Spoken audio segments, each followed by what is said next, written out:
السلام علیکم ورحمۃ اللہ وبرکاتہ۔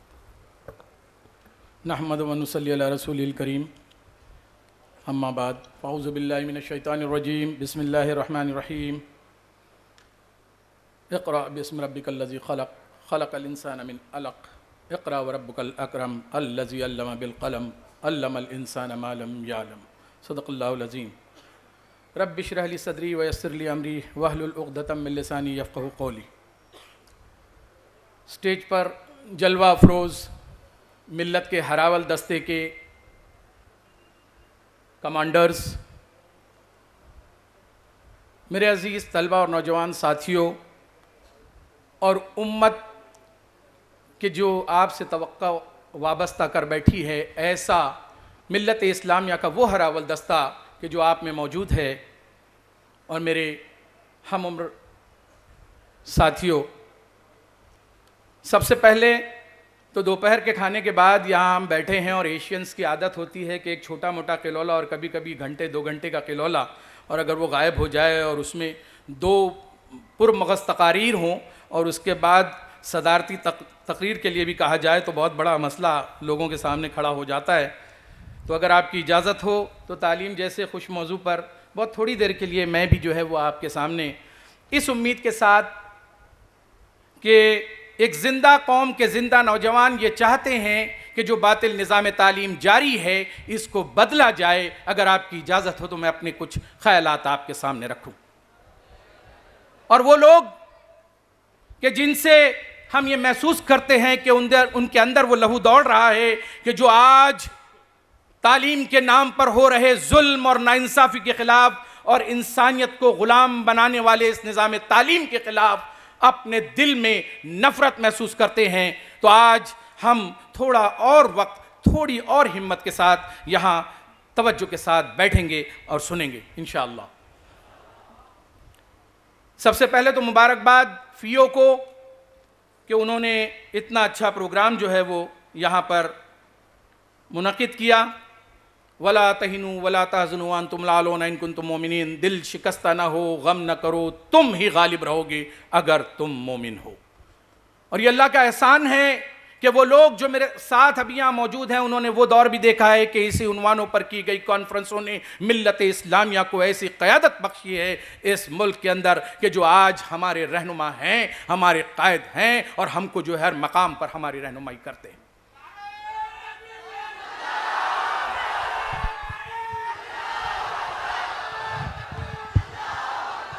اور زندگی کے کسی موڑ پر بھی ہم کبھی نا امید نہیں ہیں۔ اقبال نے کہا تھا، نہیں ہے نا امید اقبال اپنی کشت ویراں سے، ذرا نم ہو تو یہ مٹی بڑی زرخیز ہے صافی۔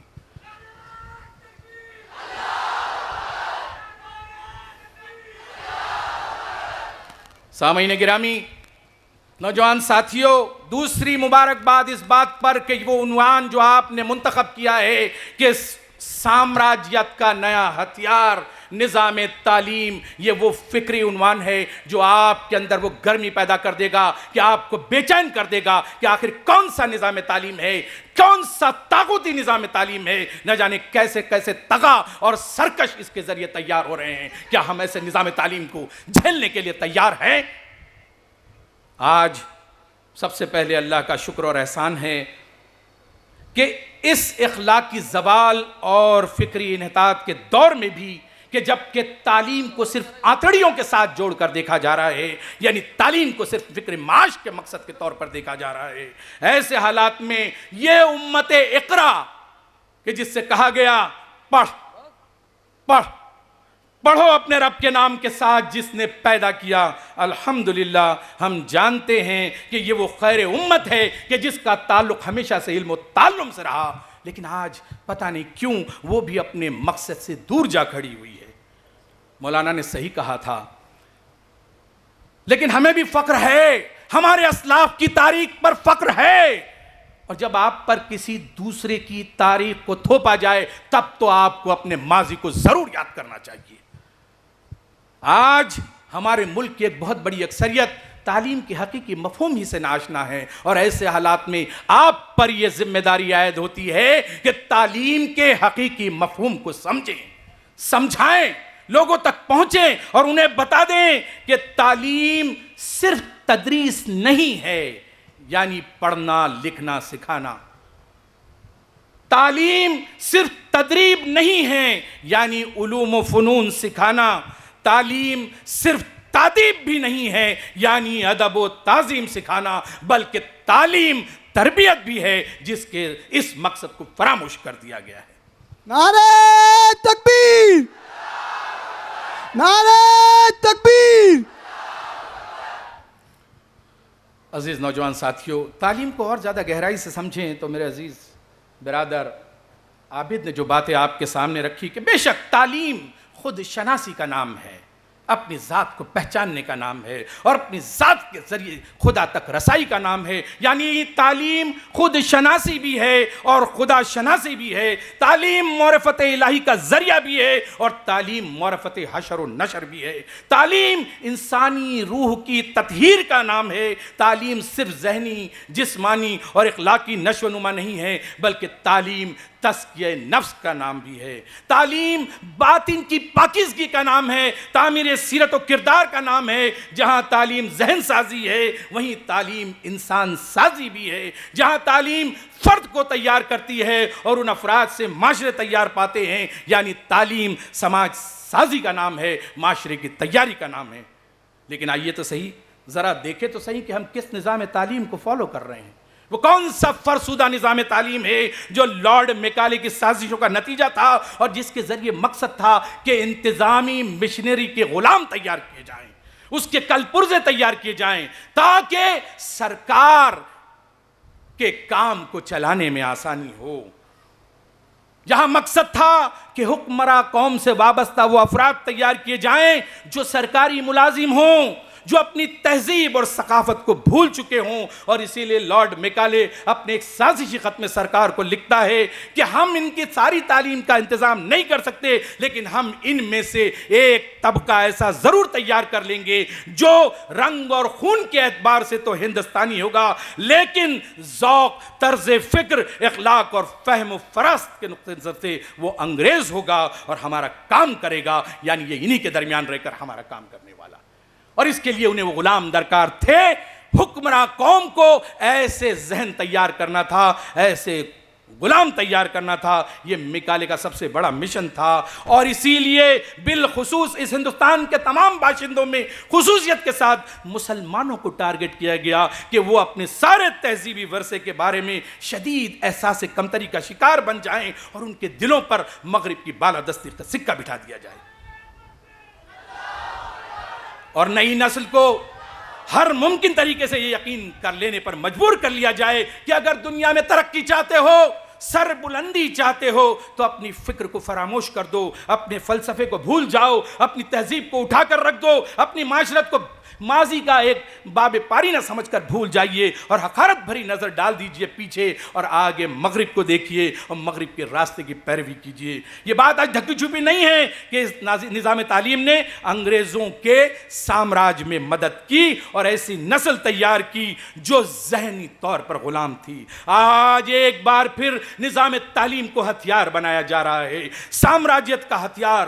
ذہنوں کو غلام بنائیے, سوچ کو غلام بنائیے, فکروں کو غلام بنائیے, کلچر کو غلام بنائیے, تہذیب کو غلام بنائیے, حتیٰ کہ خود ہی کو غلام بنا دیجئے.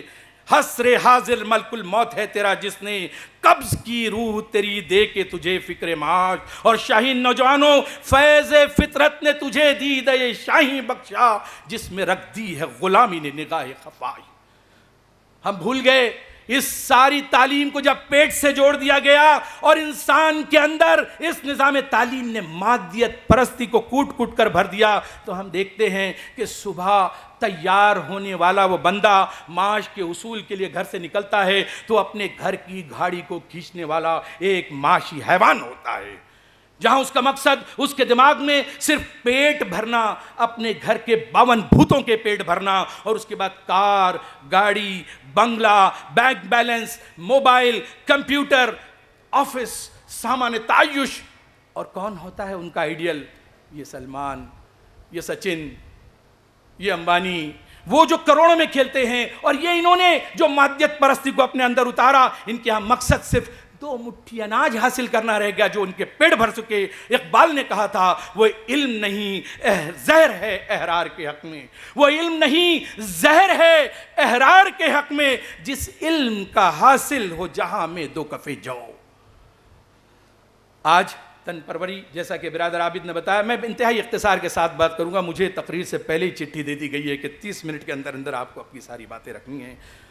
عزیزان ملت اسلامیہ, آج جو تن پروری ہمارے کالج کے بچوں میں ہمیں دکھائی دے رہی ہے, جو تعیش پرستی دکھائی دیتی ہے, جس طرح کے شوق آج ہم کو ہمارے بچوں میں دکھائی دیتے ہیں, اگر اس کا نظارہ کرنا ہے تو چلیے کسی کالج کے گیٹ پر کھڑے ہو جائیے. آئیے چلتے ہیں یونیورسٹی کیمپس کے باہر کھڑے رہ کے بھی اس کا نظارہ کر سکتے ہیں کہ وہ بچے, ہائے تیرے صوفے ہیں افرنگی, تیرے قالین ایرانی, لہو مجھ کو رلاتی ہے جوانوں کی تن آسانی. آج وہ عقل پرستی کا شکار ہیں. برادر عابد نے کہا کہ یہ اقلیت پسند لوگ, ان کے عقائد متزلزل ہو چکے ہیں, یہ اپنی بنیادوں سے دور جا کھڑے ہوئے ہیں. انہوں نے مغربی تہذیب کو اندھی تقلید میں ان کی ساری خرابیوں کو اوڑھ لیا ہے, اور اس کی وجہ سے آج ان کی زندگی کا کوئی نصب العین نہیں رہا. وَمَا خَلَقْتُ الْجِنَّ وَالْإِنسَ إِلَّا لِيَعْبُدُونَ. اگر یہ تمہاری زندگی کا مقصد ہے تو ایک طالب علم کی زندگی کا مقصد کیا ہونا چاہیے تھا؟ اور آج اس باطل نظام تعلیم کے زیر اثر جھوٹے نظریات کے پیرو بن کر, جھوٹی اقدار کے حامل بن کر, خوش تو ہیں ہم بھی جوانوں کی ترقی سے, مگر لب خنداں سے نکل جاتی ہے فریاد بھی ساتھ. ہم سمجھتے تھے کہ لائے گی فراغت تعلیم, کیا خبر تھی کہ چلا آئے گا الحاد بھی ساتھ. آج کفر و الحاد کی اس دہلیز پر جا کر کھڑے ہوئے ہیں, جہاں پر ہم دیکھتے ہیں کہ ہمارے نوجوان بیٹے ہی نہیں بلکہ بیٹیوں کا حال بھی برا ہے. ذرا خبر تو لیجئے صاحب کہ گھر سے لپٹ کر نکلنے والی, رداؤں میں چھپ کر جانے والی ہماری بیٹیاں جب کالج جاتی ہیں تو کیسی صفات ان کے اندر اتر رہی ہے کہ دھیرے دھیرے نہ جانے وہ کون سے لیو ان ریلیشن شپ کے کلچر میں چلی جاتی ہیں. پھر اس کے بعد سمجھ میں نہیں آتا کہ آخر ہماری بیٹیوں کو کیا ہو گیا ہے کہ اکثر لڑکیاں اپنی تانیسی خصوصیت بھی کھوتی جا رہی ہیں, حتیٰ کہ وہ ماں نہیں بننا چاہتی. انہیں ایسا ڈر ہے کہ اس کے ذریعے ان کی آزادی سلب کر لی جائے گی. اور یہ نظام تعلیم اگر انہیں عورت نہیں رہنے دیتا ہے تو جس علم کی تاثیر سے زن ہوتی ہے نازن, کہتے ہیں اسی علم کو ارباب نظر موت. بیگانہ رہے دین سے اگر مدرسہ زن, عشق و محبت کے لیے ہے علم و ہنر موت. کون باپ اپنی بیٹی کو ایسے کالج, ایسے نصاب تعلیم اور ایسے نظام تعلیم کے حوالے کرنے چاہے گا؟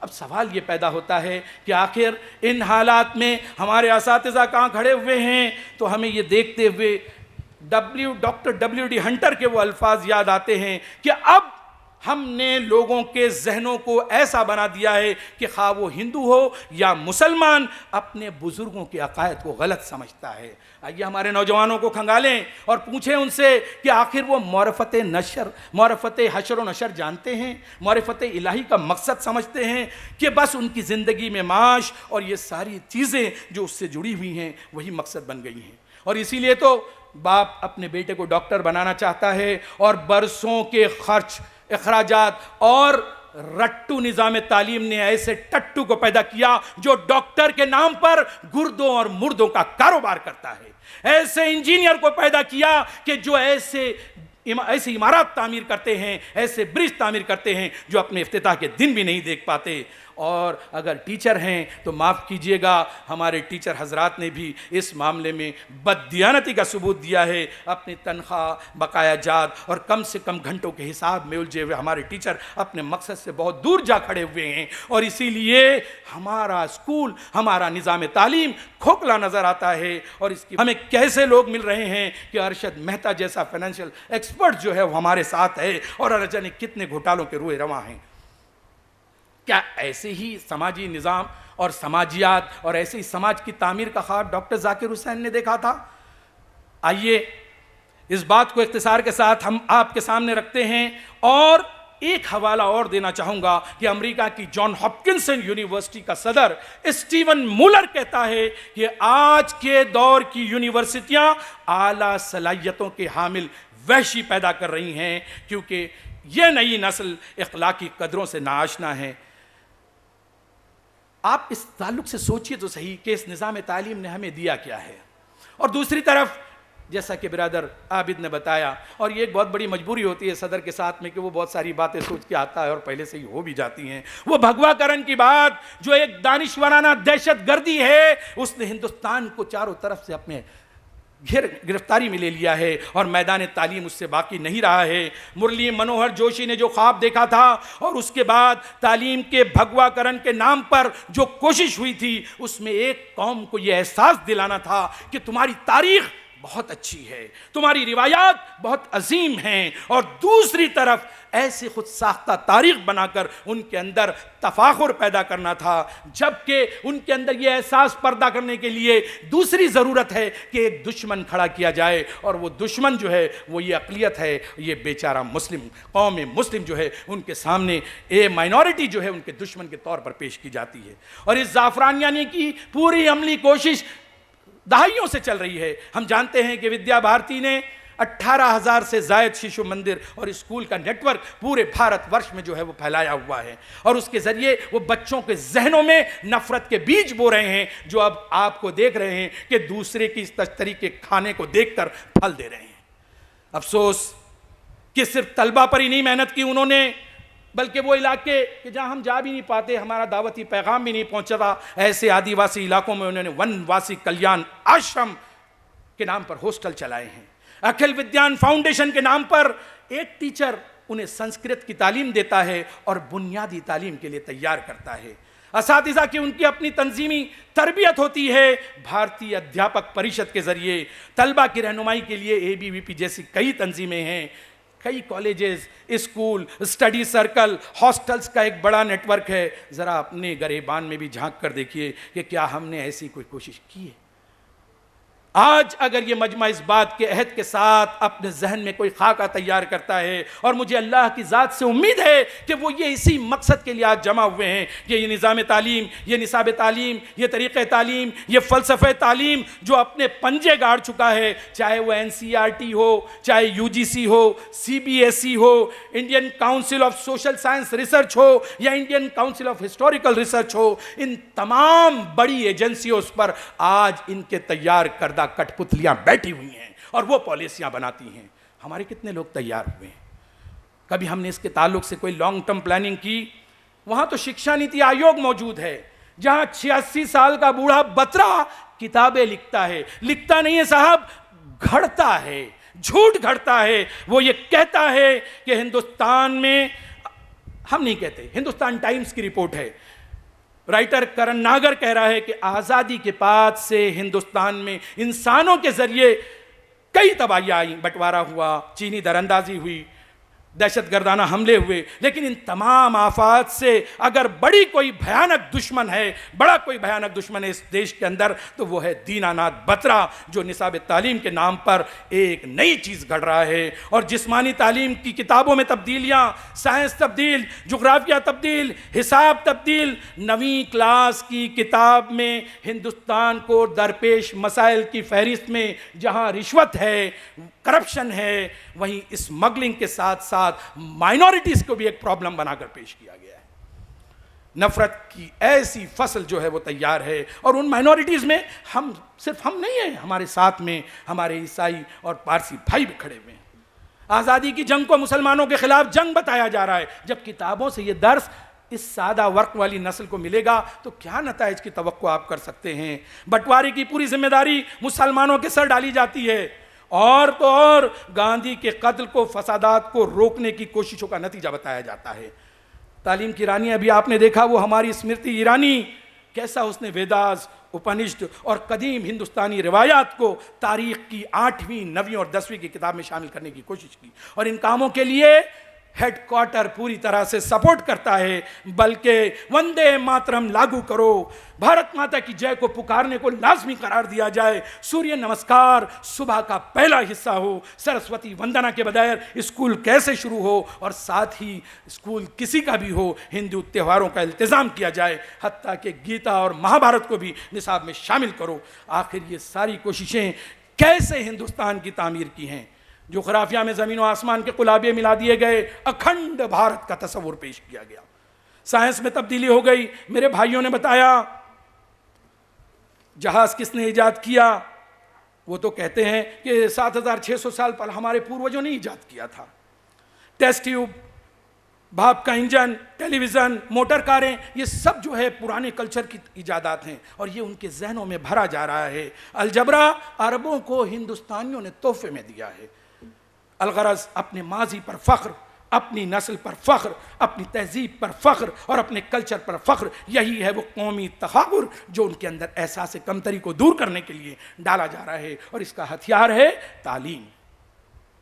اب جو مان لے وہ شاہ نواز، جو مان لے وہ مختار، جو مان لے وہ سکندر، اور نہ مانے تو بھلے ہی آپ کے لیے مکہ مقدس تر ہو، لیکن ہندوستان مقدس ترین ہونا چاہیے۔ آپ مسجد جائیں، روزہ رکھیں، نماز پڑھیں، لیکن جب موقع آئے تو مکہ، اسلام اور ہندوستان میں سے آپ کو اگر کسی ایک کا انتخاب کرنا ہو تو بھارت کو آپ کو ترجیح دینا ہوگی۔ ان فہمائشوں کی روشنی میں اگر بابر حملہ آور کہلایا تو کون سی بری بات ہے؟ آپ اٹھیے، یہ اضطراب، یہ بے چینی جو آپ کو دکھائی دے رہی ہے، اس میں نا امید ہونے کی ضرورت نہیں ہے۔ لا تہنوا ولا تحزنوا وانتم الاعلون ان کنتم مؤمنین۔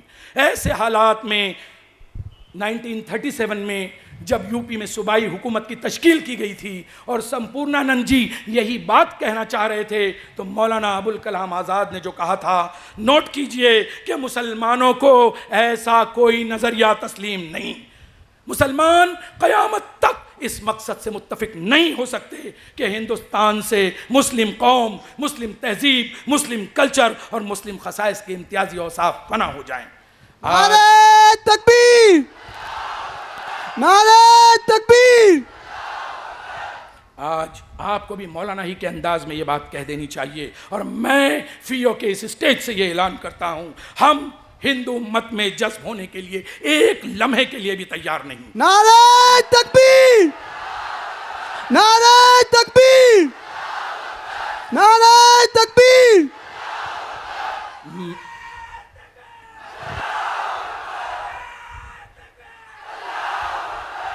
میں مولانا ہی کے الفاظ میں اعلان کرتا ہوں کہ اسلام کی 1400 برسوں کی شاندار روایات میرے حصے میں آئی ہیں، میں تیار نہیں کہ اس کے چھوٹے سے حصے کو بھی ضائع ہو جانے دوں۔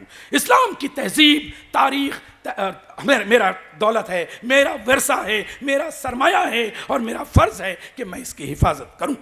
میں آخری بات آپ سے کہہ کر رخصت لوں گا۔ سینوپسس میں مجھے یہ بھی کہا گیا تھا کہ تربیت کے فقدان پر بات کریں، مخلوط نظام تعلیم پر بات کریں۔ میں کیسے مخلوط نظام تعلیم پر بات کروں جب یہ نظام تعلیم میں مجھے قبول نہیں؟ میں میری بیٹی کو ڈاکٹر بنانا چاہتا ہوں، وہ میڈیکل کالج جاتی ہے، ہم دیکھتے ہیں کہ میڈیکل کالج میں وہی اسٹوڈنٹ آ کر مجھے بتاتا ہے کہ جو ڈیڈ باڈیز انہیں پریکٹس کے لیے دی جاتی ہے وہ اسٹوڈنٹ اس کے ساتھ چھیڑ چھاڑ کرتے ہیں. کیسی اخلاقیات ہے؟ وہ ڈاکٹرز جو وہاں جا رہی ہیں، ہماری بیٹیاں، کیا ان کے لیے کوئی الگ سا کوئی نظام ہے؟ یہ مخلوط نظام تعلیم. آپ کو شراب سے کراہیت ہے کیونکہ آپ جانتے ہیں کہ شراب کی حرمت کا اعلان آپ کے پاس ہے. آپ شراب کسی کے ساتھ، شرابی کے ساتھ ایک ٹیبل پر بیٹھ نہیں سکتے. افسوس، صد افسوس، آپ کی بیٹی کس ماحول میں جاتی ہے اور کس طرح اس کو دیکھا جاتا ہے، کیسا آئٹم وہ بنتی ہے، کیسی کموڈیٹی کے طور پر دیکھا جاتا ہے. آپ کو کراہیت کیوں نہیں پیدا ہوتی؟ یہ مخلوط نظام تعلیم ہمارے سامنے جو ہے اس کے گل ہم دیکھ رہے ہیں. اور اسی لیے تو شاعر نے کہا تھا تعلیم لڑکیوں کی ضروری تو ہے مگر خاتون خانہ ہو، صبا کی پری نہ ہو. ہمیں اس کے تعلق سے سوچنا ہوگا اور اس تعلق سے اور بڑے پیمانے پر ہماری سوچ کو عام کرنا ہوگا. دوسری طرف اگر ہم تربیت کے فقدان کی بات کرتے ہیں تو تربیت کا فقدان کیوں ہے؟ آج صبح میں نے مولانا سے سوال کیا کہ مولانا تربیت کا فقدان کیوں ہے؟ بہت آسان سا جواب ہے، جب بھی قول و عمل میں تضاد ہوگا تو تربیت ہو ہی نہیں سکتی. قول و عمل میں تضاد ہے ٹیچرز کے، قول و عمل میں تضاد ہے پیرنٹس کے، قول و عمل میں تضاد ہے سماج کے، اور اس کے نتیجے میں ہمارے سامنے ایسی نسلیں تیار ہو رہی ہیں کہ ہم دیکھ رہے ہیں. اور تربیت کن بنیادوں پر ہوگی؟ تربیت کی بنیاد تو اخلاق ہے، تربیت کی بنیاد اخلاق ہے، اور اخلاق کی بنیاد آپ کے عقائد ہیں. جب آپ کے عقائد ہی متزلزل ہو جائیں گے، آپ کی معرفت حشر و نشر ہی نہیں ہے، تو آپ میں خدا ترسی کہاں سے آنے والی؟ خوف خدا کہاں سے آئے گا؟ کہاں سے اخلاقیات کی تعمیر ہوگی؟ اور اس کے نتیجے میں ہم دیکھ رہے ہیں کہ جو نسلیں تیار ہو رہی ہیں، اللہ ہی ان کا حافظ ہے. میں آخر میں ایک بات کہنا چاہوں گا اور بڑی ہی امید کے ساتھ کہ یہ لوگ جو سامنے بیٹھے ہوئے ہیں یہی دراصل امت مسلمہ کا سب سے زیادہ بڑا کریم اور ہراول دستہ ہیں. اگر وہ اس برائی کو محسوس کرتے ہیں تو وہ طاغوت، وہ طغا جو فرعون سے زیادہ خطرناک ہمارے سامنے بن گیا ہے، تو آپ موسیٰ کیوں نہیں بنتے؟ آپ ابراہیم کیوں نہیں بنتے کہ تراشے سینکڑوں اصنام عہد نو کے آزر نے خلیل وقت تیری خاموشی دیکھی نہیں جاتی.